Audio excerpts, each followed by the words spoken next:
This is good.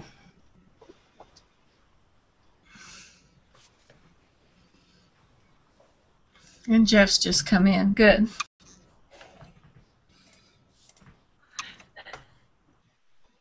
Oh, okay. Hello.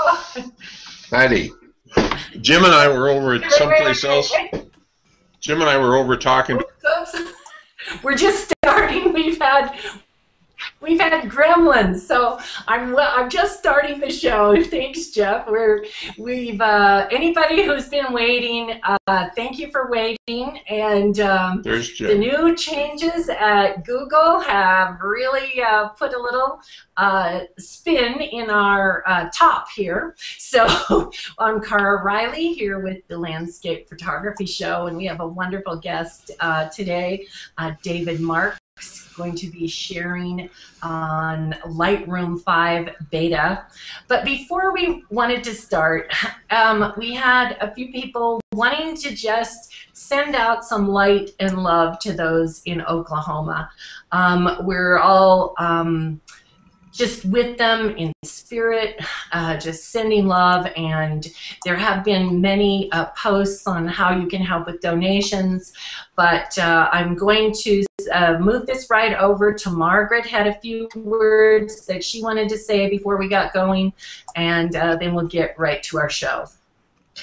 Thanks, Cara. I think I speak on behalf of our whole team that our hearts and prayers, thoughts really go out to the victims of the terrible tornadoes that tore through Oklahoma, and we're hoping the very best for them. I'm a personal survivor of a tornado, and I wouldn't wish that on anybody.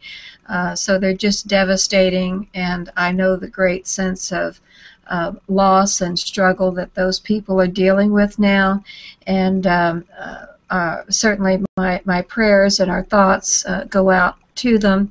I'll post a link. NBC News had a wonderful whole page on how you can help, so we'll post that as part of our notes for this week's show.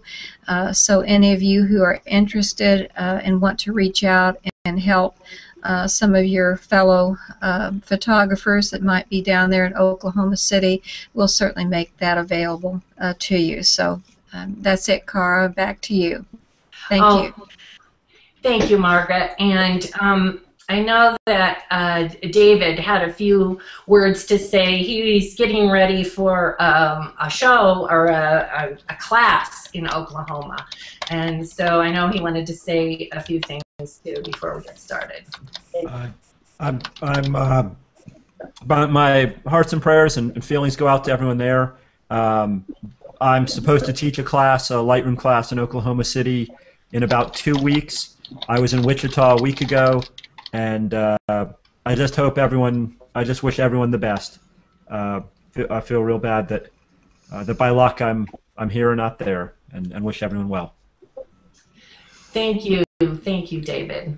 So, all right, well, we'll go ahead and get started here. We had a few gremlins going on for quite a while here, so if you're still with us, we want to thank you. And those of you who are watching it recorded, those live viewers had to wait. Now we are monitoring the page, the landscape photography page, and the landscape photography show page.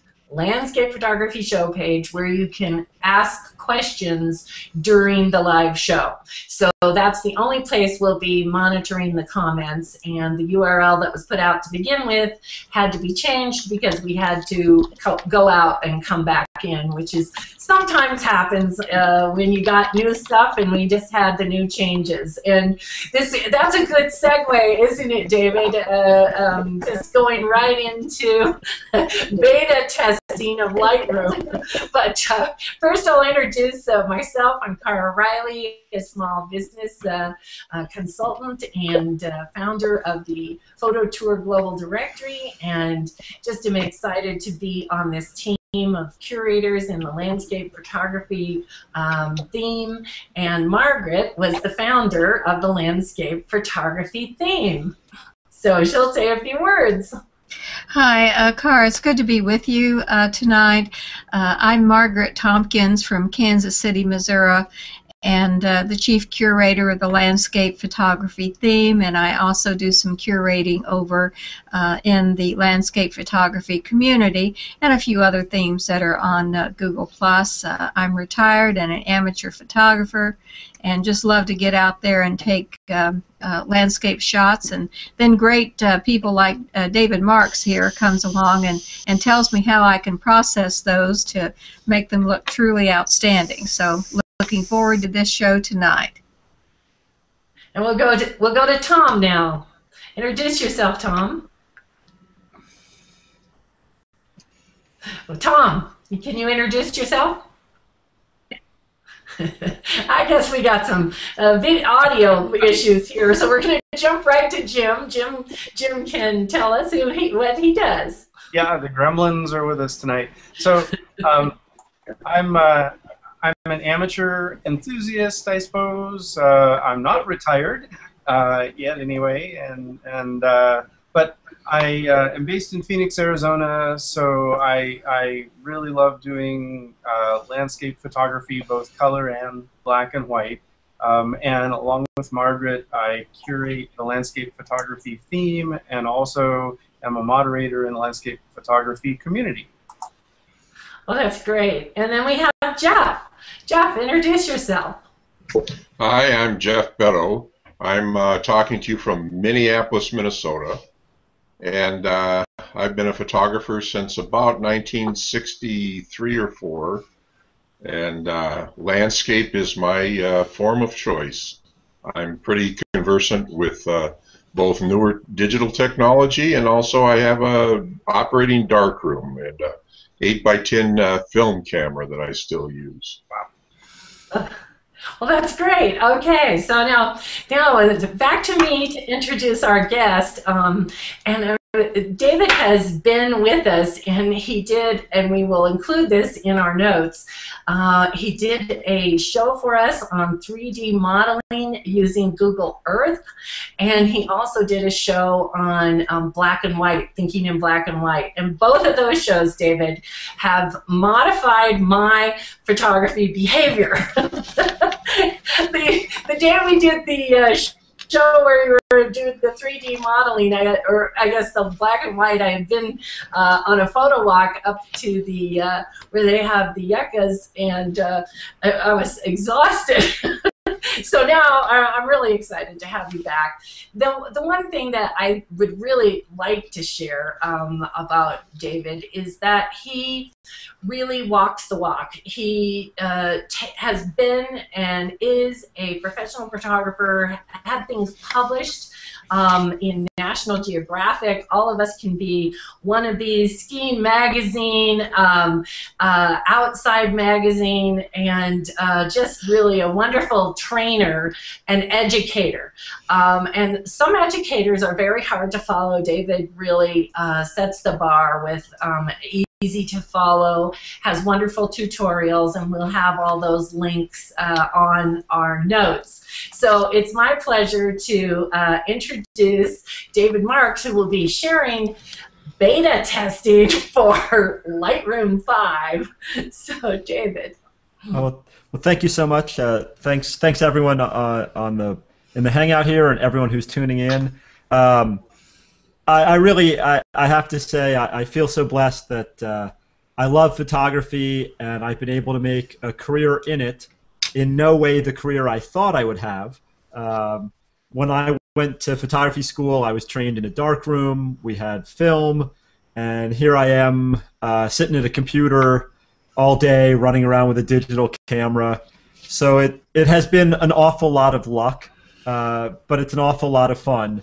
And I feel so blessed that I get to go out and take pictures of things I like, and then do what I want with them when I get home. And so I thought for tonight's broadcast that the timing was just perfect, that the next version of Lightroom is due out sometime within the next month or two. Now, I have to say here, I don't work for Adobe. I'm not a shareholder. I'm not an employee. And so like so many of us, I pay for their products. I love their products, but I have no secret inside knowledge. So if you're going to ask about the price of Lightroom 5 or the release date, I have no idea. I'll be as stunned as anyone else. But I have had the opportunity to test some software for them, including many of the versions of Lightroom. And so everything I thought I would show tonight is in the public Lightroom beta. It's a sign of what will be available when it comes out. And there's a couple of new features that I thought landscape photographers might really be interested in. So here, I'm going to try and share my screen. You all let me know if this goes tragically wrong. Let's see here. Hang on 1 second. Sometimes the screen sharing, you holler if something goes crazy. So let's see. So now if I minimize this window, can you see Lightroom at this point? No, we see a gray screen with your pictures on the left. Now we see. I see Lightroom. Awesome. Yeah, I see. Awesome. Okay. So this is Lightroom 5, or the beta of Lightroom 5. I should stress that. Everything you see in the beta is somewhat experimental, and I do think it's worth pointing out that that there are bugs, that things crash, that things don't work perfectly yet. The Adobe team, they release these betas to get feedback from the public, and that helps them make the product when it comes up for sale that much more stable, robust, intuitive. But it means that if you play with the beta, that you are in some ways playing with fire. It's not perfect yet. So I really enjoy experimenting with it, but I would not use it full-time for production use every day until it's for sale. And then I think it'll be great. But what I thought I would show tonight, I thought I would show a couple of features that I really am just so excited about. And we'll start with what in the Photoshop world would be called content-aware healing.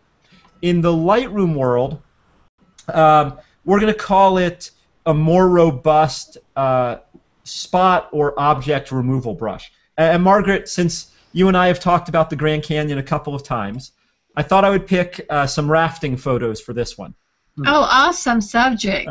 Wonderful. Hopefully you can see a photo of a bunch of people in the raft, I hope. So I hope that works. Yes. Awesome. So I'll admit here that the person rowing is actually me. In a sense, this is a self-portrait. I rigged up a camera that I could fire from a foot trigger while I was rowing the raft, which is a project that involved a welder and underwater cable and housing, and just got totally carried away. But I love the results. I love these first-person point of view kind of photos. In the days before the GoPro, these used to be really hard to make. And now with the GoPro, they're easy. But I love this photo, and you know, I knew that, Cara, you were going to talk about my career in photography, though I really think that's greatly overstated. But one part of photography is the stock photography world. And in stock photography, something like the logo on this life jacket right here, that's a problem. The problem is that if your photo has recognizable logos, they are trademarked material. And they would also say, so not only would there be trouble if I try and sell this in stock, but also, obviously right now this photo advertises one company's life jacket. So basically this has to go. Now, it's sewed onto the back of my life jacket, so it's not like I can physically remove it. So this is the kind of thing that we have to do in post-processing. Now, up till now in Lightroom, we've had a round healing brush that was great for dust spots. And I could try and make little round covers over that, but the results are smudgy. They're not great. So this is the kind of thing, removing something like this, that I used to have to do in Photoshop. But in Lightroom 5, they're bringing what in Photoshop we would call the content-aware healing brush to the table. So let me zoom this in just a little further.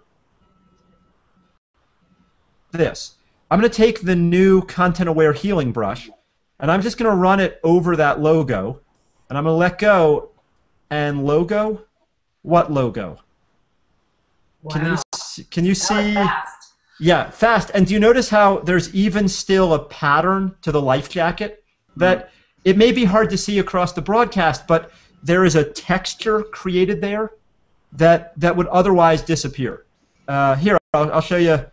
Change photos, show you the same trick again, because I think a lot of photographers are going to love this ability to remove something small from our photos. Here's another life jacket, another logo.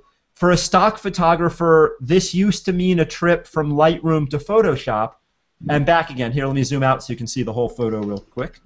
This is the beginning of the Grand Canyon. Here we are, Lee's Ferry, for folks floating under the bridge at Lee's Ferry. So to remove this logo, all I have to do now is just like Photoshop. I just take the new healing brush, I drag a swipe across it, it decides what to copy. Only in this case, I think it would be better if it copied from down here. And when I close this logo, what logo? Here, I'm going to split the screen so you can see a before and after. I think that's just astounding. For the amount of effort I just put in that, to have such an amazingly rich, detailed, patterned image without having to go to Photoshop, I know that for someone like me, this is going to be an enormous time saver. And I'll go one further here. Do you see these flare spots? Mm-hmm. Yeah. Those flare spots are a hard thing to remove in a lot of programs. But now I think I'm going to be able to do a decent job by painting over the flare spot and letting it invent a pattern of cliff wall to slap in right there. And maybe I'll fade the opacity of that back just a little, something about like that, and the same up here, and that's going to be a little too dark, but we'll bring this up and over.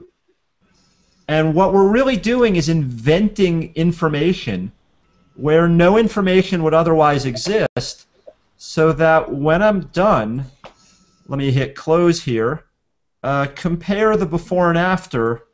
Let's see if you can see the view here. Flare spots? What flare spots? Yeah. Wow. Nice. Yeah. Now, again, this is something that for folks with a background in Photoshop, we've been doing this for years in Photoshop. But for those who work only in Lightroom, this has been sort of an impossible dream up till now. So I'm just thrilled with that one. And I'll show you one last on this. Let me change images here. This is Bryce Canyon. Gorgeous national park. Absolutely love Bryce. I love this. I would like to love this photo. I was there finally on like an overcast thunderstorm kind of day. You know, finally there was something other than just blue sky. And I thought I was getting great photos. But when I got home, you see this big hair right here? Now, how I didn't notice this was stuck to my lens or my sensor. I mean, sometimes I just can't believe what I don't see when I hold the camera. Like, how do I get such tunnel vision that I don't notice a hair running across the whole viewfinder? But this has got to go for this to be a usable image. So, again, to remove this in Lightroom up till now would have been impossible, because all we could do, we could have made little spots, little overlapping circles, but the results would have been just an utter mess. If I zoom in, it just well, that looks disturbingly good on my screen. But pretend that didn't look so good. Pretend that didn't look so good. And I think that for the folks out there who've been working with something like Lightroom, hairs, power lines, you know, like Lightroom's dust brush was great for this. It was great for a round circular dust spot. This, no problem. We've been zapping things like that for years. But when we got to something that was, call it linear, it was a disaster because we were trying to cover a line with a sequence of circles. Well, now we can take our brush, and I can click here, and when I come down here and use a shift click to draw what I want it to do, and it will copy some sky and make a whole new pattern. And if I position this just about right, I don't think the results are going to be perfect on the first try, but if I position this about right, let's see. When I hit close, let's see how that looks. We'll do a second stripe. We'll do another. Seems like there's a little edge still right about there. So we'll do a second stripe, and we'll let it copy. And now I have to ask, hair? What hair? So here, let me show a comparison.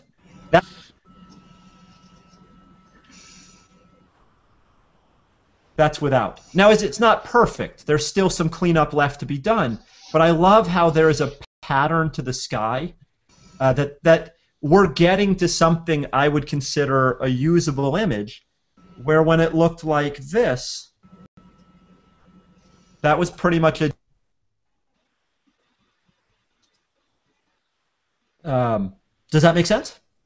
That's really quite incredible. Yeah, I think that for Lightroom users, the addition of what in Photoshop is called content-aware logic is just going to be so helpful. It's something I know that I've wanted for 6-7 years now. Along the same lines, this is a minor one in some ways, but there's now a new feature in the spot removal tool, and so I have this photo that I like a lot. This is a sundog. In the winter, we get these crazy vertical rainbows. And I'm going to make the photo a whole lot darker than I ordinarily would. And I'm going to make it a whole lot higher contrast. And the reason I'm going to do this is so you can see these dust spots or water spots up here in the sky. Can you see like this big spot right here? Let me zoom in even. Oops, let me zoom in one further. Apologies. Let's go. See that spot right there? Oh, yeah. Yeah, and there's another here, another here, another here. And I think what had happened, either I have the dirtiest sensor on Earth, or little snowflakes had landed on my lens as I was out skiing, and they'd melted. And I think these are little water spots on the lens. Well, the thing is, this photo is full of them. There's more up here, and there's more over here, and nothing's going to show off spots like a blue sky. So for a while, I've been using this trick where I make the photo darker and higher contrast to try and help me find the spots. But now there's a new feature that they're calling the Visualize Dust Spots tool. And what it's going to do, it's going to make the photo go black and white, but it's going to show the things that they think are dust spots as a white circle on the screen. So I don't know if you can see it now, but you see how, like in black and white, there's now that circle right there? Mm-hmm. That's its guess at what is a dust spot. Now I can control the radius of its detection with this slider here, and I don't want to say it's perfect. I don't mean to say that I would only look at my photo in this black and white mode, but boy, once you learn the keyboard shortcut for it, and the keyboard shortcut is the letter A, once you learn the shortcut to just flip back and forth and say dust spot, there's one right here, dust spot, and I'm not going to remove all of them. That would make for a very boring show. But compare, let me undo what I've just done. Spots, lots of spots. Finding all of the spots in our photo has been it's been complicated up till now. So Visualize dust spots logic that looks for that makes the photo a black and white. Let me zoom out a little so that you get a. Wow. Us find all these spots over here floating in the sky, all these spots up here. Let me zoom out even one more if I can. Having this extra helper, I think a lot of photographers are going to love that one. Yeah. David, we've been talking about another show coming up in the future where we're going to talk about cleaning sensors. You might. Oh, that's a show. That's a show I need to listen in on. There's a old trick for the, if you're not sure if it's a spot on your sensor or if it's some other cause, take a picture of a blank wall that's evenly lit, and then go into Photoshop, go to levels, and do auto. And when it auto levels a gray or blank, evenly toned wall, you'll get a very high contrast picture of the dust spots on your sensor. Yeah, indeed. And the truth is, actually, I do clean my sensor regularly, but I really like photographing around snow and sand, and I like going places where there's an awful lot of stuff to stick to it. Here, I'll show you one last little Lightroom trick while we're on this dust trouble.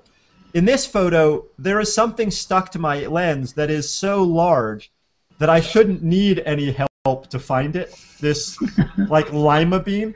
But just to show off the spot removal again, I love how it isolates that one. And in fact, it also shows me this one and this one and this one. There are an awful lot of spots in there that against the white snow, I actually don't see very well. And so I actually think that using this trick is going to help me find spots that I might not otherwise have found until I made a great big print, say. Right. And I hate that method, when you pay to find your spots. Yep. Yeah, always disappointing. Well, here, I thought I would just show one old Lightroom trick, which is this. In Lightroom, you can copy and paste what you do from one photo to another. Now, for this to make sense, let me show you that when I shoot my skiing, or skiers, a burst of frames.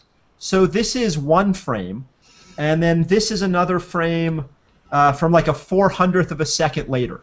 And the skier has moved, but the spot is in both of them, or I should say all of the spots are in both of them.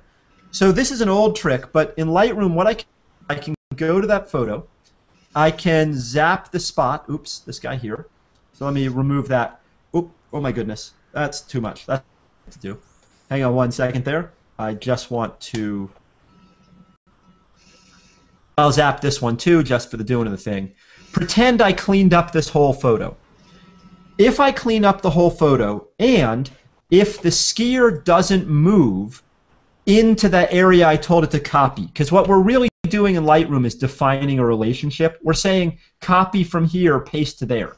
Copy from here, paste to there. So we have to be careful when we have motion that nothing moves into the copy from zone. But if I fix this one and I like what I did, I can go to the next one, or if I had a whole sequence of them, and say, do exactly what I did on the last one on this one. I can use the sync command or synchronize, or in this case, I can use the previous command to say everything I did previously, the last photo, do that here too. So in a single click, big old lima bean, what lima bean? Stuck to my camera. So I love this ability to now find our spots, coupled with Lightroom's ability to synchronize, where I can clean a photo and hopefully send some of that to all the others. So that when it's said and done, I have two photos that look like this, and none of them that look like, well, the one with the big nasty thing stuck to it that we started with. Okay, so the Lightroom 5's ability to help us clean up our photos is pretty neat. Questions before I hop over to another idea? Well, we do have some people that did find the new URL, so they're out there. Awesome. No questions yet, but they're there. All right.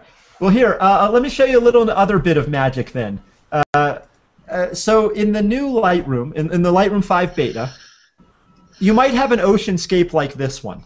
And when we photograph oceans, buildings, lakes, the horizon line is really important. That if the horizon isn't level, when we hang it on the wall, it always seems tilted. You know, like you always want to change the frame, you want to tilt it a little.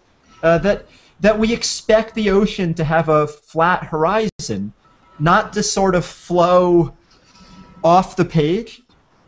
So for a long time, we've been trying to fix our tilted horizons with the crop tool. We'd come in here and we'd do something like this, and then we would rotate the crop around.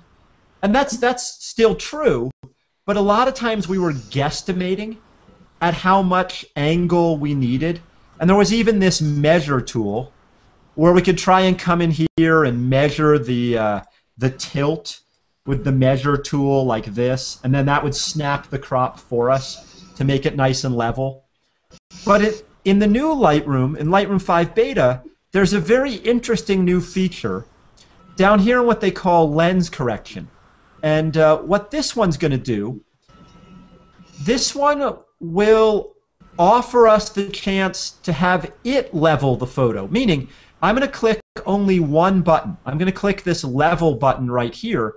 It's going to do its guess at what it thinks it takes to make a level horizon. I don't have to do any dragging the crop tool or measuring. Let's see what happens.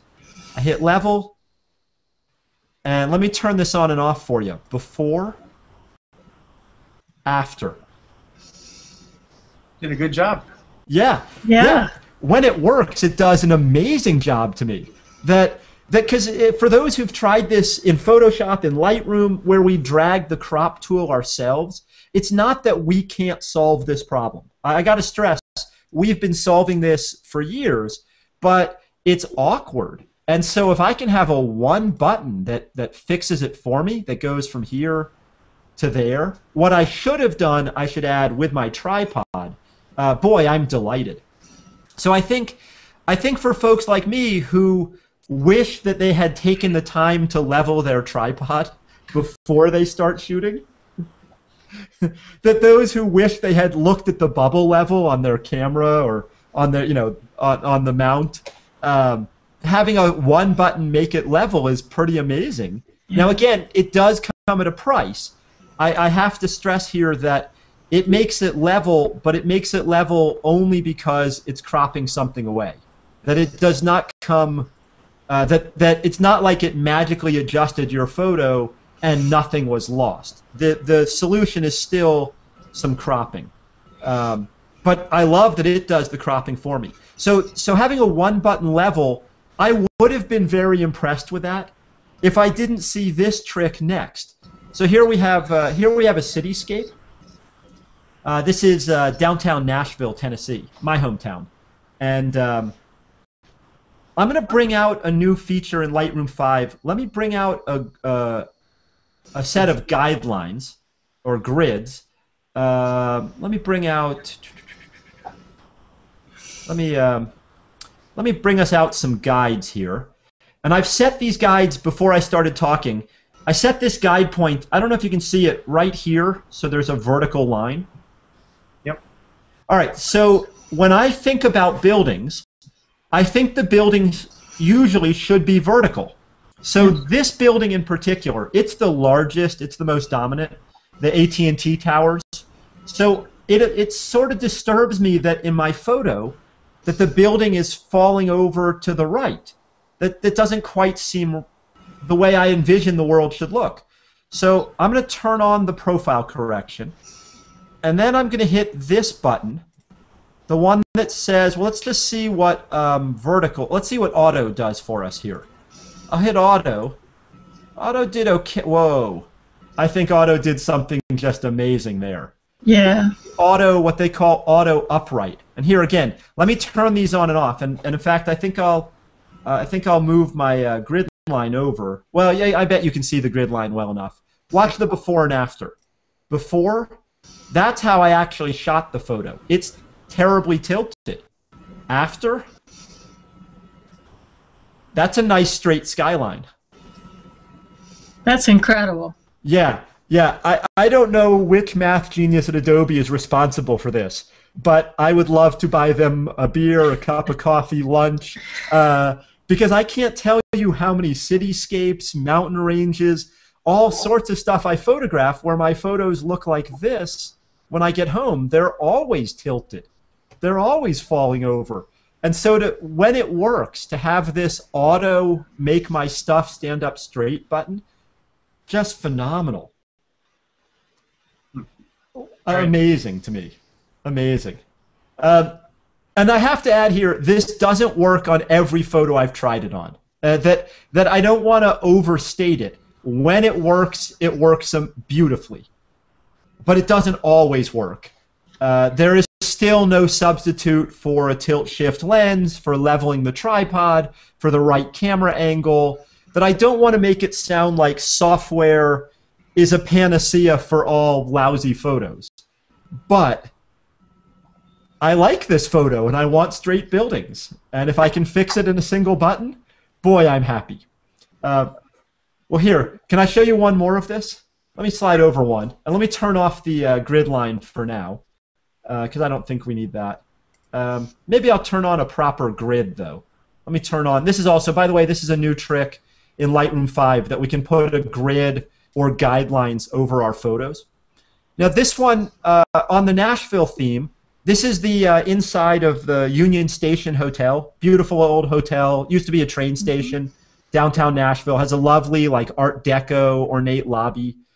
And I shot this, and I should add here, I am not a professional architecture photographer. Couple of things about this photo that should be dead giveaways. First, you see how these columns, these pillars are like bowed way out to the side? Right.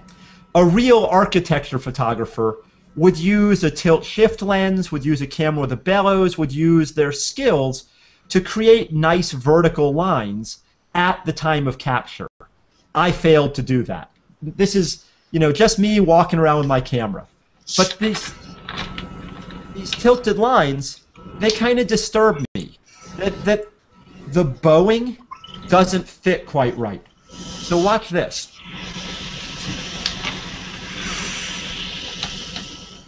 I'm going to tell it this time, instead of just making it vertical, I'm going to tell it to do a full three-dimensional remapping of this photo, and let's see what it does. Here, let me turn this on and off for you. Ah. Oh, my. Oh, yeah, that's what I'm saying. Oh, my.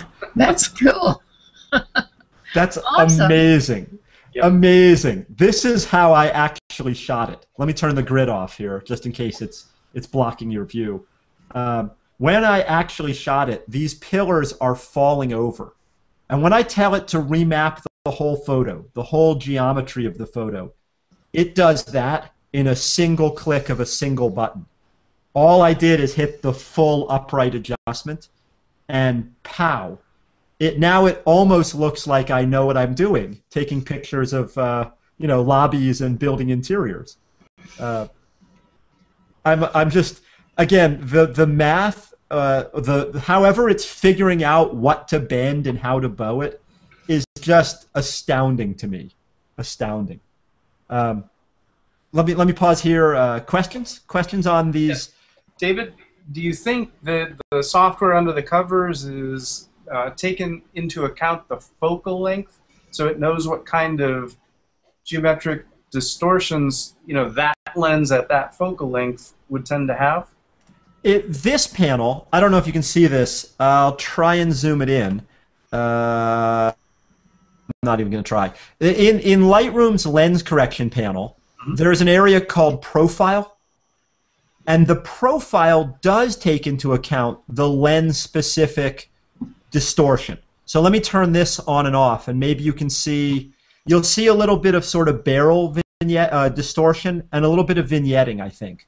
When I turn it off, you see how the shape of the photo changes? Sure. Mm-hmm. That's mapped to this specific Canon lens on this specific size sensor.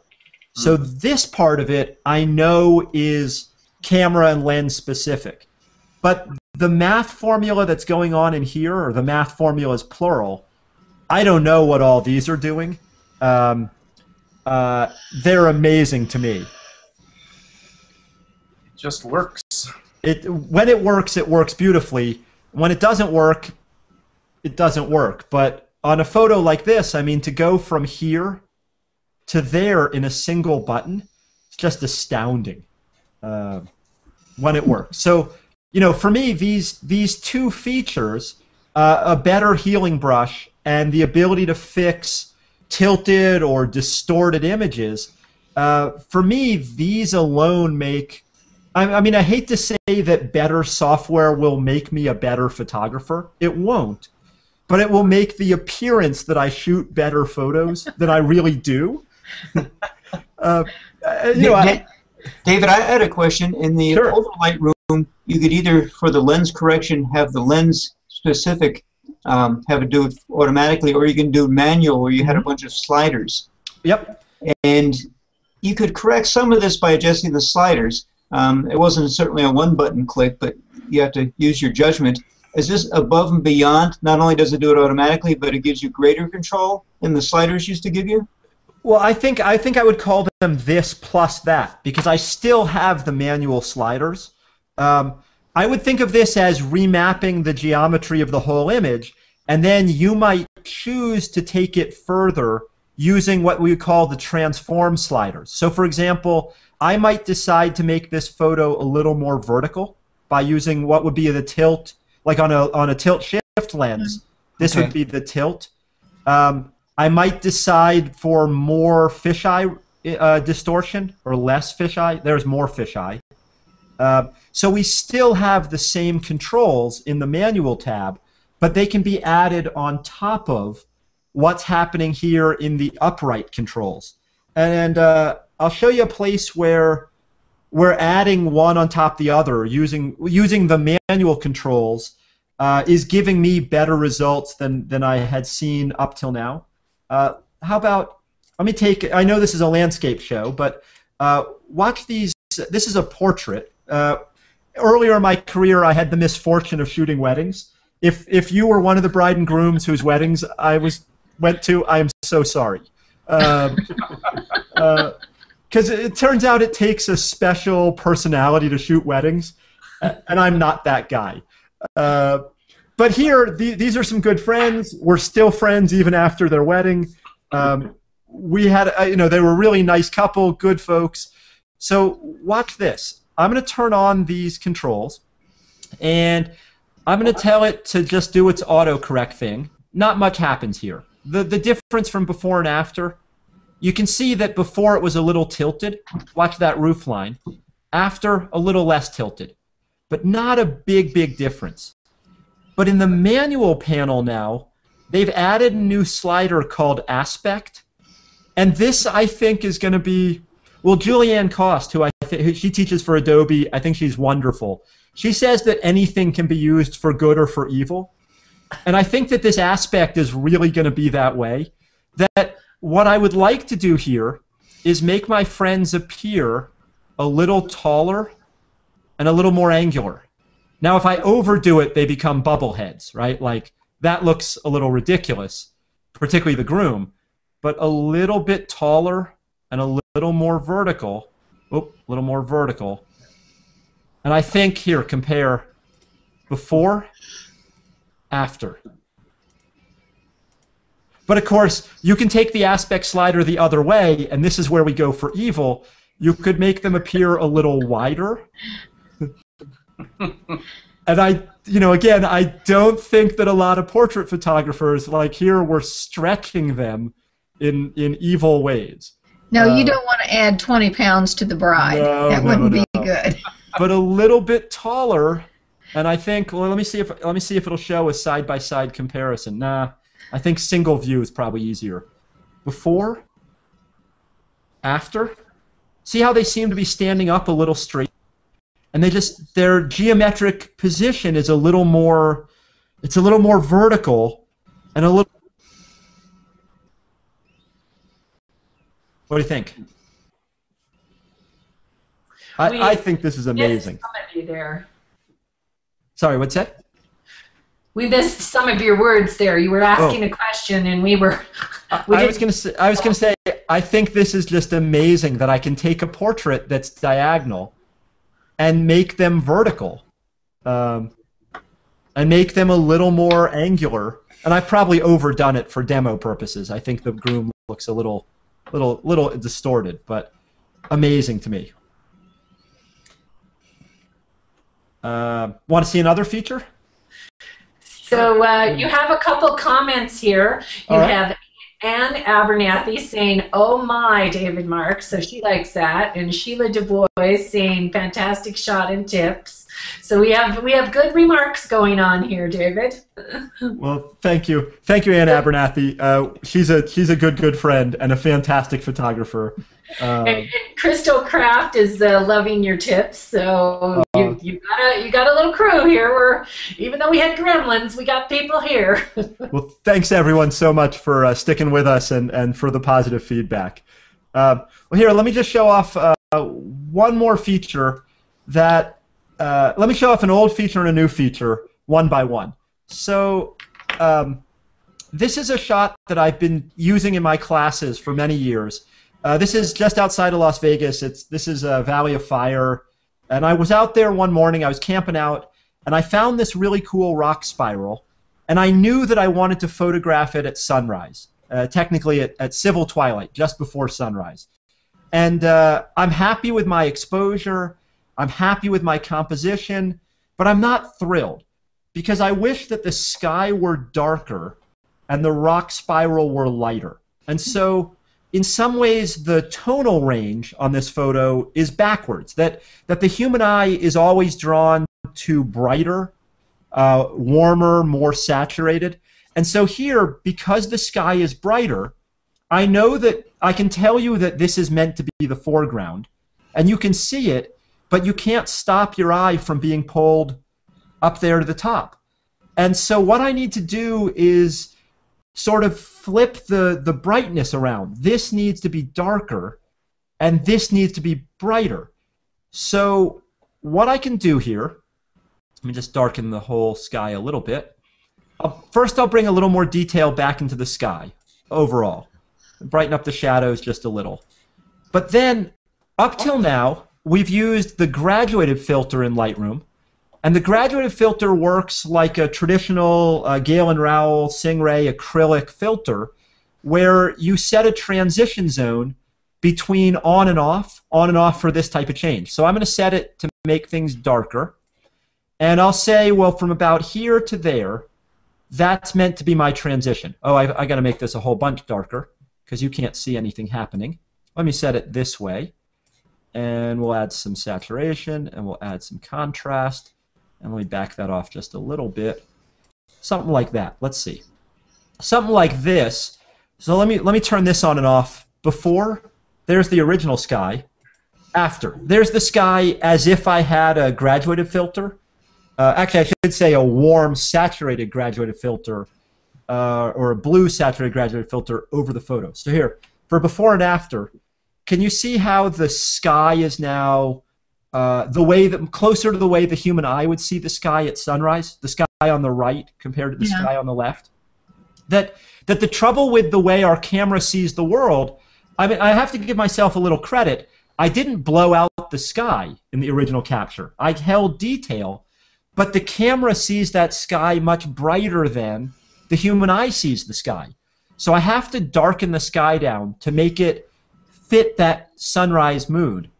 But now I need to brighten up the foreground. And I've been teaching this for, I've been showing folks this trick for a couple of years where I would say, okay, well then we take another graduated filter and we run the graduated filter as if it was fill flash, and we run it in from the bottom to lighten up the way a flash would the foreground. And I like that. But if I could control my flash even more, I wish that the flash had illuminated the rock spiral and not all the way out to the edges. And so up till now in Lightroom, we've only been able to throw these gradients, these graduated transitions, all the way across the photo. Now we can work with the paintbrush, but it's time consuming and it's just not my preferred method. If I'm going to do brush work, I'd rather go to Photoshop or Viveza or something with even more control. But in Lightroom 5, they're adding this feature. They're adding this radial gradient. And so what this is going to let us do, it's going to let us throw an oval rather than a linear across the photo. Now I'll have to reposition this a little bit. But if I set this just right, I can throw light just on the rock spiral, and I can feather it so that the light doesn't bleed so much out to the edges of the frame. Because I really don't want to illuminate these corners as much as I wish, like in a studio, or if I had all the lighting toys, I would love to have thrown a little spotlight. Let me make this a little more powerful here. Let me throw something like this.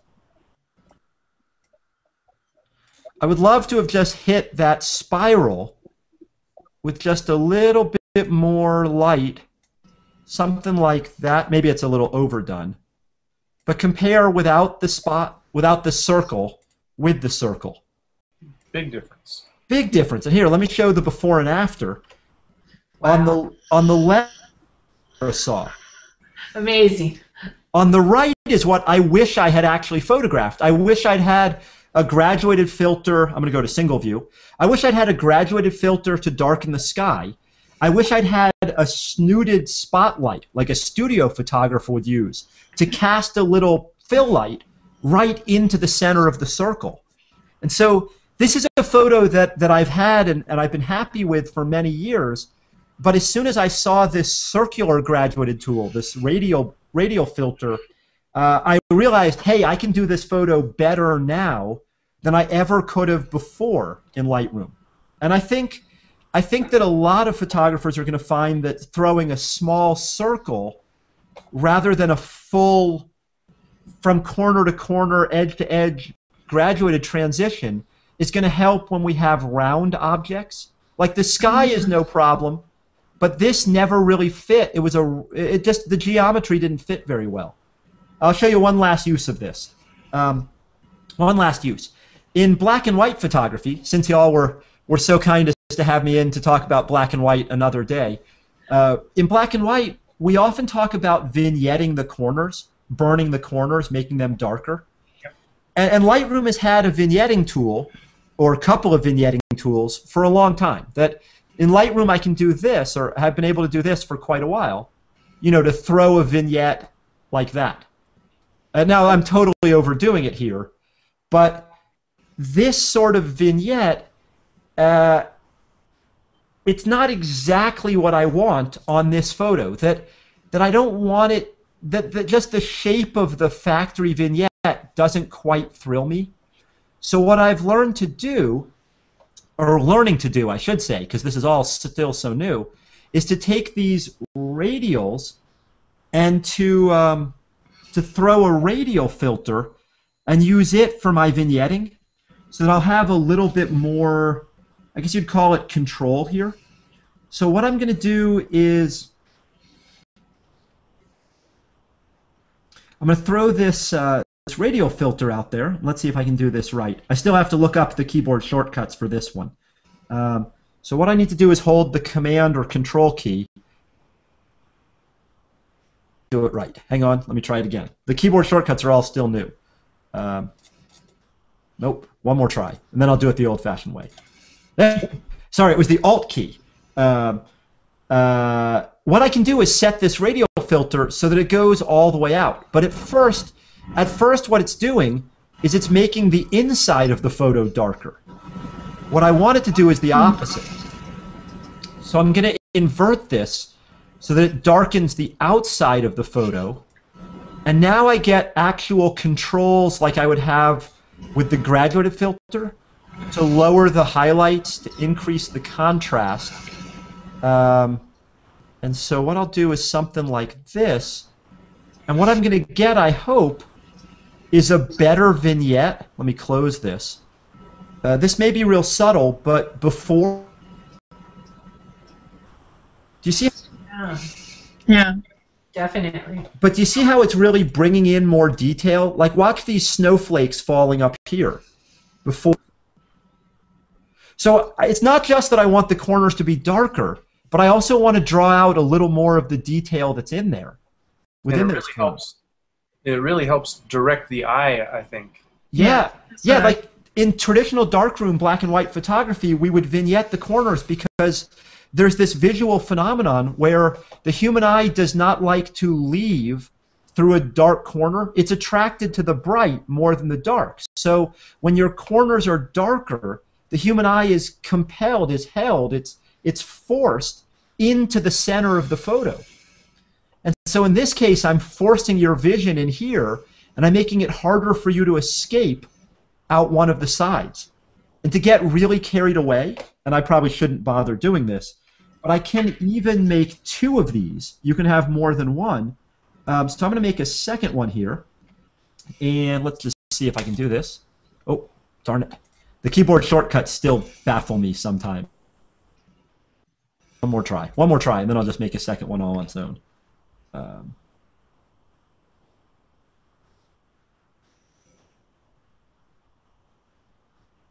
I got a second one. So now I have 1 and 2, but this one I'm going to flip over, and then I'm going to flip over what it does. I'm going to make the center a tiny bit brighter even than it used to be, and a little more contrast and a little more clarity. And we'll just shift this around a little more, something like this. There we go. So that now, when I turn these 2 on and off, oop, hang on, a little too dark, something like that. Something like that. So now I'm going to further push that illusion. Before, after. So now your eye should be even more held. In essence, I've thrown a spotlight in the center, and I vignetted the outside. Let's see if I can show the before and after here. It may not be that easy to see, but I hope that the one on the right, your eye is pushed right along the line of the chairlift. Yep. And on the one on the left, your eye is a little freer to wander around. And unfortunately, it goes off to the left. It goes out of the frame. So this is really what I would love to have done in my darkroom. Vignette the corners, add a little more light to the center. And now in Lightroom, I finally have the tools that I needed to do that. All of this is stuff that I could have done in Photoshop. But Lightroom, for me, is fast and efficient. Photoshop is wonderful, but it's a time my day goes by and very little gets done. I get a beautiful photo, but not a lot. So it's the, for me, what Lightroom 5 has to offer, it doesn't offer anything radically different than we ever had before. But the ability to get rid of stray hairs, objects in my photos I don't want, the ability to have things straighter in a single click, to have better vignettes, to have, well, like this one, to have that spotlight effect. Mm-hmm. I just think that the folks at Adobe deserve such credit for making what was already a great tool for photographers even better. Yeah, definitely. David, this stone circle, I don't know if you know this. This is in Valley of Fire, is it? This is in Valley of Fire, yeah. Yeah, so if you stand in the center of the stone circle, you actually come out in a vortex in Sedona. They're connected. Yes. I have a question for David. David, I have a question about the synchronization. Did you hello? Is David still there? Whoops. He'll be back. He was just changing screen. He went to Sedona. Is that what you said? Sedona is crystals and lots of interesting kind of wavelengths, let's say. I missed the question on synchronization. I got booted for a second there. Apologies. Yeah, my question was, I understand the synchronization. I was wondering how different that was in Lightroom 5 with the previous button. So when you use previous, can you select 20 photographs that are in a sequence? I think we lost him again. No, I'm here. I'm back. Okay. At least I hope I'm back. For example, I've done a series of the same shots from a bridge of changing lighting conditions over a river, and there's a few changes I want to make in Lightroom. Can I, once I've got one set of them adjusted, can I highlight 20 in the film strip view and then use the previous to synchronize all those pictures after the fact? Is that what that's for? Jeff, the answer is absolutely yes, but the vocabulary changes slightly. When you highlight 20 of them, the word previous will disappear and it will say sync. Or in the library module, we'll see it say sync develop settings or sync develop. It's the same as previous if you synchronize everything, but the previous button appears when you only have one photo. When you have a line of photos, 20 of them selected, it's the same button, but they call it synchronize. And it actually gives you a little more control, because previous assumes that you want everything from the last photo on this photo. That all the buttons from the last one will be copied to the next one. But when it says sync or sync develop, you get to pick which buttons. So, like for me, often I'll have horizontals and verticals. I shoot this way and then I shoot that way. Let's say it's a landscape scene. I'll try some horizontals, I'll try some verticals. I don't want to synchronize, for example, the upright command or the dust spots, because the horizontals and the verticals, they don't match. But I might want to synchronize the white balance, the exposure. So the sync command is even more powerful than previous. Okay, I understand that. I was just curious about the applying after the fact rather than doing them all in real time at the same time.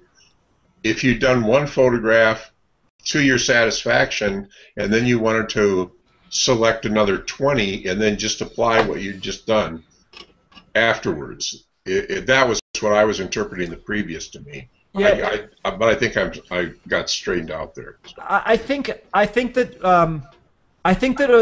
Adobe probably should have labeled the button "Copy the settings from the last photo I worked on." Yeah, I get it. Because good. they don't actually on the tab. Yeah, but I fear that previous implies that the two have to be side by side, or that like they had to have been shot in sequence. They don't. The previous simply says copy from the last one, paste on this one.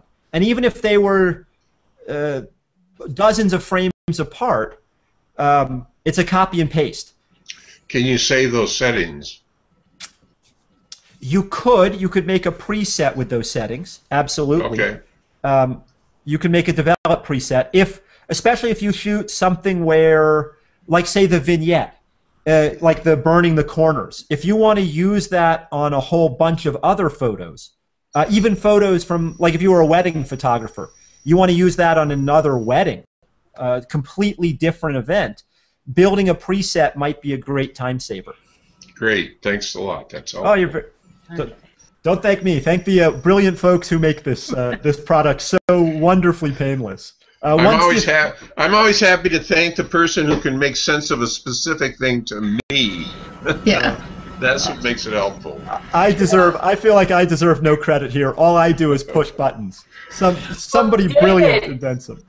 This is great, and you've had two other people. You have a friend, Tim, and Greg Kinney were on there, and they're just saying great job you've done, and so we want to thank you. And now we want to know when's the next time you'll come back, telling us when the when is 5 supposed to be launched?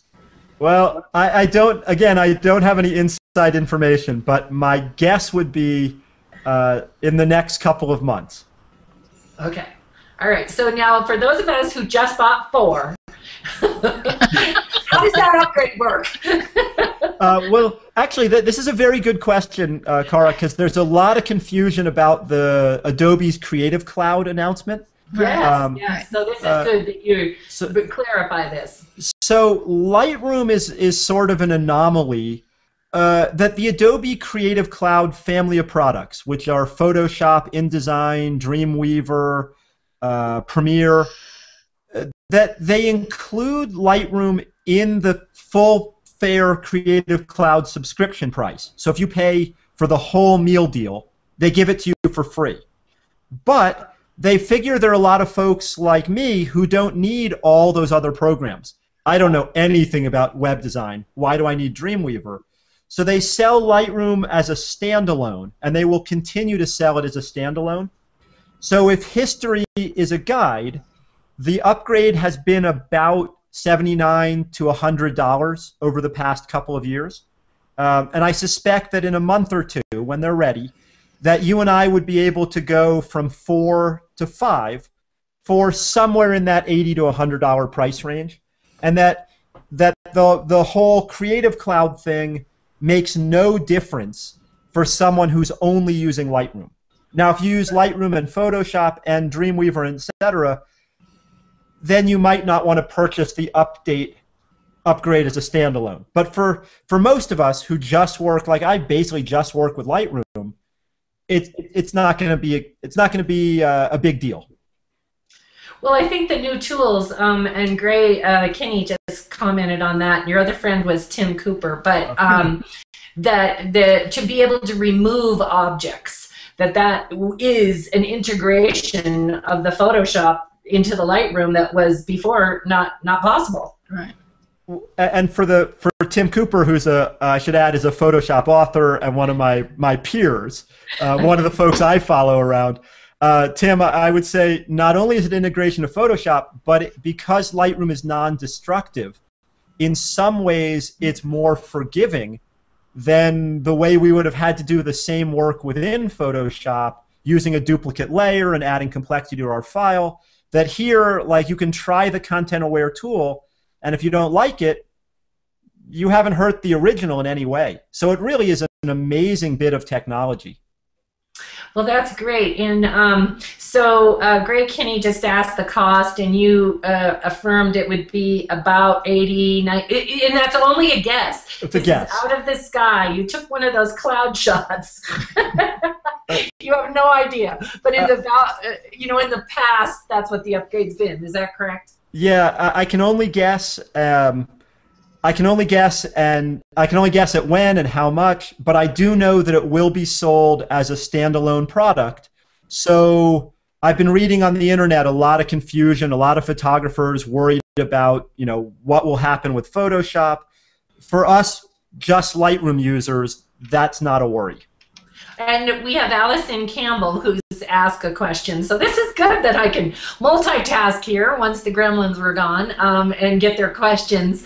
But Allison was wondering about cloud information, and actually one of your good friends, Mark Johnson, hi Mark, if you're watching, just wrote a blog post on the cloud information, and we'll go ahead and include that link, Allison, in the summary of this, so people can see what the differences are and moving over into the cloud, etc. But what I see as someone who really hadn't invested in the Photoshop was the fact that the 5 now is going to have some of the things that really were integrated in Photoshop that will make Lightroom the affordable standalone editing tool. Yeah. And I would say, hi, Allison. I hope you're liking your new camera. Allison went up to the Arctic with me a few months ago. Oh, wow. Great. Yeah, that Lightroom continues to grow more and more powerful. And I have to say, I teach Photoshop. I love Photoshop. But if I can skip going to Photoshop, I'm delighted to just work in one program, get it done, move on to the next photo. Now, I should add here that the new Photoshop, I've not played with it. I'm not a tester on it. But from the demos I've seen, there are some amazingly cool things coming there too, including the ability to some degree, fix blurry photos.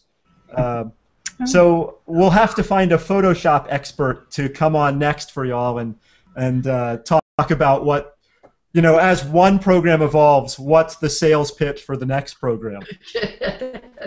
Okay. Well, great. Well, no, thank you so much, David. And we definitely would like to have you come back, so we'll check with you on your schedule, and we'll get you scheduled in here, because the tips that you're sharing, people are really thrilled with. And so now we come to the time of the show where we share a photographer that we've been watching on Google+, and would like to share with our viewers. So I'm going to start over here with Tom. And Tom, tell us about your selected photographer. Well, I've selected Derek Kind, and and you have the link to his page. He's done some magnificent pictures from Iceland, and I've enjoyed that series. Great, great. Now, Margaret. My featured photographer tonight is Dave Welling, who is one of our new curators at Landscape Photography. He just joined the team, and let's see if I can pull up some of his work here. I'll try to do this screen share.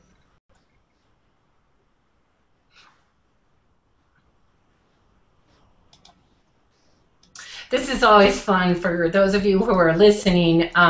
We actually do create a circle also of the guests that we've had and the suggested photographers for the week. So, and we'll put a link to all those people on there and creating the circle too. Are you seeing a tiger there? We are. That's beautiful. All right. This is one of Dave's.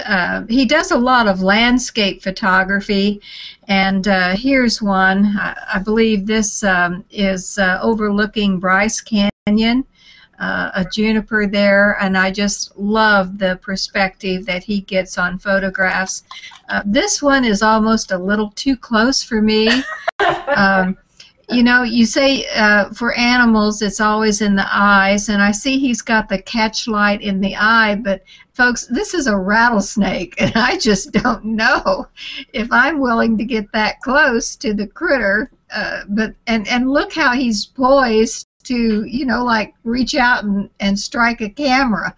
So just an incredible photographer, but we are so pleased to have Dave Welling as part of the landscape photography curating team. Hope you will share his work. I know you're going to enjoy it for photos like these. Thank you, Margaret.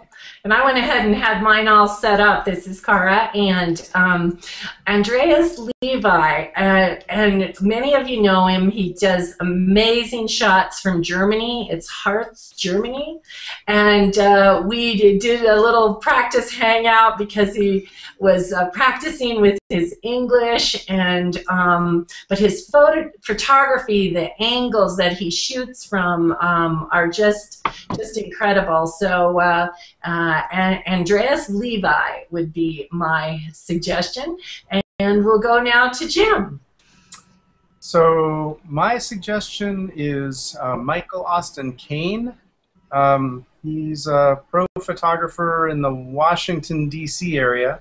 And here's an example. He does a lot of black and white, some color, and not strictly landscapes. He also does some abstract work, but a lot of his work has kind of an atmospheric quality that I really like. And here's an example. I'll show you something, you know, more abstract. And then a third one that shows just a more conventional black and white, but really nice work. Hasn't been on Google Plus all that long, but I hope you'll check him out. Links to all of these will be posted and also in the circle that we'll publish. But yeah, give Michael a view. Great. So Jeff, were you prepared to share one with us? Well, I'm having some technical difficulty here. I kind of had to rush in at the last minute, Okay. and I haven't entirely mastered this new flow on Google Plus, so I'm just going to take a quick pass right now. No problem. I'll be Okay. back with us next week. Thanks, Jeff. Okay, David. Well, I had one picked out, but and I'll go to her in just a second. But since you said that Tim Cooper was typing in the comments, I feel like I should show off one or two of his photos because he really has been such an inspiration and such a big part of what I know about photography. Let's see if this will work here. Hang on just a second. Does that bring up one of his photos? Yep. Yeah. That's Yeah, we see a beautiful photo there. Yeah. That's great. Tim Cooper was one of my teachers. He's someone who I love to travel with. I always learn from. He was a darkroom master. He's a phenomenal landscape photographer, and he teaches awfully good classes in the Washington, D.C. area as well, and all over the country. Really as good a source of knowledge and inspiration in photography as I've ever met. But the photographer I was going to show off tonight was actually a student of ours, of Tim's and mine's, and it's my friend Jamie Davis. She lives in Chattanooga, Tennessee. And Jamie, I love her. Oh, let me start the screen share again. Hang on one second here. Jamie's been doing a project lately called For the Love of Trees that are all just tree photography. And I think they're all appropriate on Tree Tuesday. Tree Tuesday, and they're each uniquely marvelous.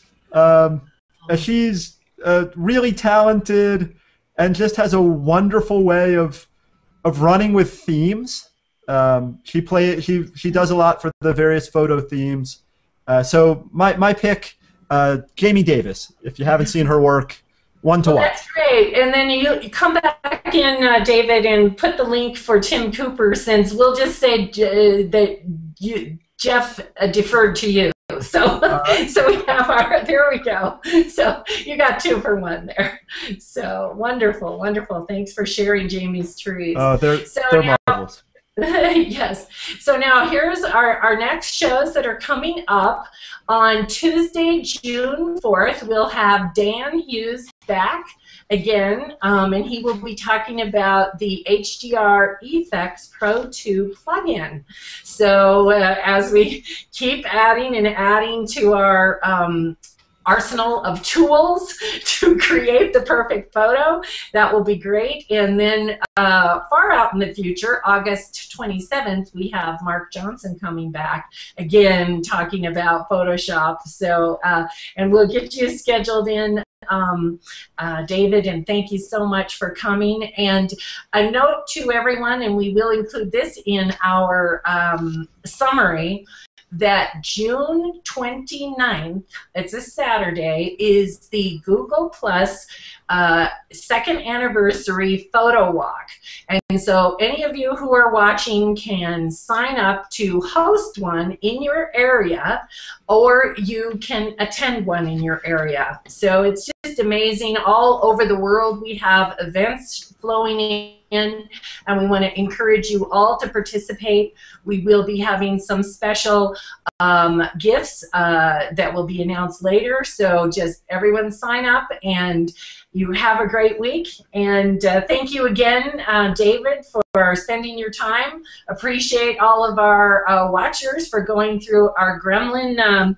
You would have thought this was Alien Abduction Friday, you know, with all the mess we had. So thank you, and we will see you on June 4th. Peace. Good night. Thank you so much, y'all. I really appreciate it. Good night, everybody.